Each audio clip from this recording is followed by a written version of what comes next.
आइए महाराज, आपका स्वागत है। महारानी, हमारा पुत्र चित्रांगद कहाँ है? चित्रांगदा अभी अभी कामाख्या देवी के दर्शन करके लौटी है, अपने कक्ष में है। महारानी, आपके इसी व्यवहार पर हमें आपत्ति है। आपसे हमने कितनी बार कहा कि उसे पुत्री नहीं पुत्र समझा कीजिए।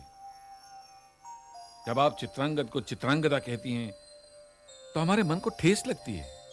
महाराज, यदि मेरे कारण आपके मन को ठेस पहुंची है तो मेरे लिए यह मर जाने की बात है, किंतु महाराज वो है तो कन्या ही। हम ये सत्य सारे संसार से छिपा सकते हैं कि वो हमारी पुत्री है, किंतु अपने आप से तो ये सत्य नहीं छिपा सकते। अपने आप को धोखा देने में हम सफल नहीं हो सकते और हमें सफल होना भी नहीं चाहिए। हमारी पुत्री प्रकृति का हमारे लिए अनमोल उपहार है। प्रकृति के इस उपहार से हमें लज्जित नहीं होना चाहिए और ना ही उसे कम समझना चाहिए। हमारी पुत्री क्या नहीं कर सकती? वो माता पिता को प्यार कर सकती है, उनकी देखभाल कर सकती है और वो सारा उत्तरदायित्व निभा सकती है जो एक पुत्र निभाता है। पता नहीं लोग पुत्री को कम क्यों समझते हैं। महारानी, हमें इस बात का तनिक भी खेद नहीं। आपको तो ज्ञात है, हमारे वंश को भगवान शिव का वरदान है कि हमारे राजघराने में केवल एक ही संतान होगी। हमें संतान के रूप में पुत्री प्राप्त हुई, इसका हमें संताप नहीं है। पर हमारी प्रजा आज तक पुरुषों का राज्य देखती आई है, इसीलिए हमने अपनी पुत्री को बालकों जैसी वेशभूषा, उनका रहन सहन और उनकी बोलचाल का अभ्यास कराया, ताकि कल को कोई उसे कन्या मानकर दुर्बल न समझ ले,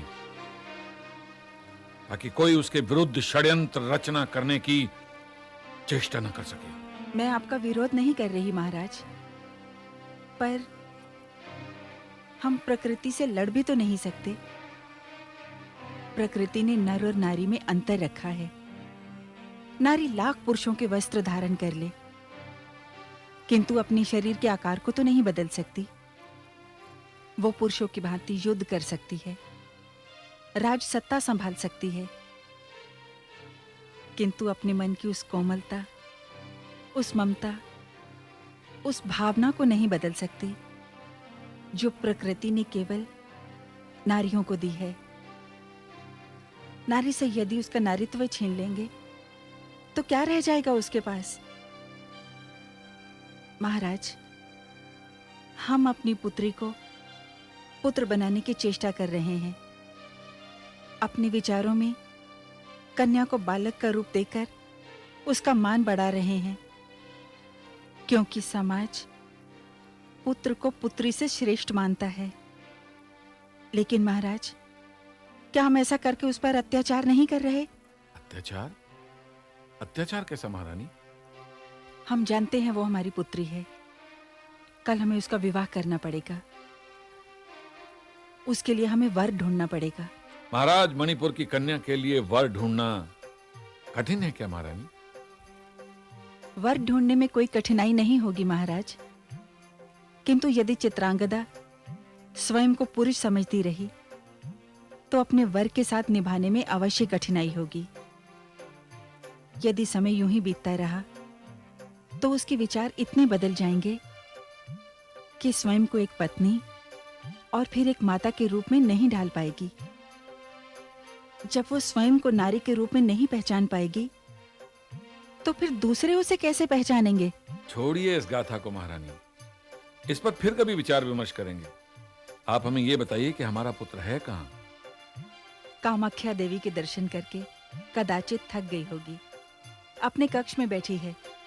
आप कहें तो बुलवा दूं? नहीं नहीं, उसे कष्ट देने की आवश्यकता नहीं है। हम स्वयं उससे जाकर मिलेंगे।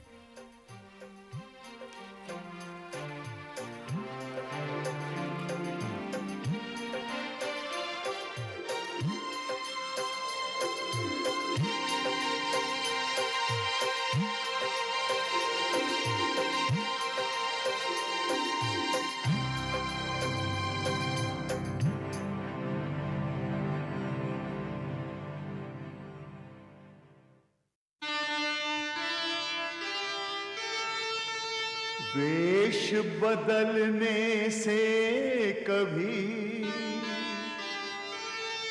बदले नहीं प्रमाण। नारी का नारी तू ही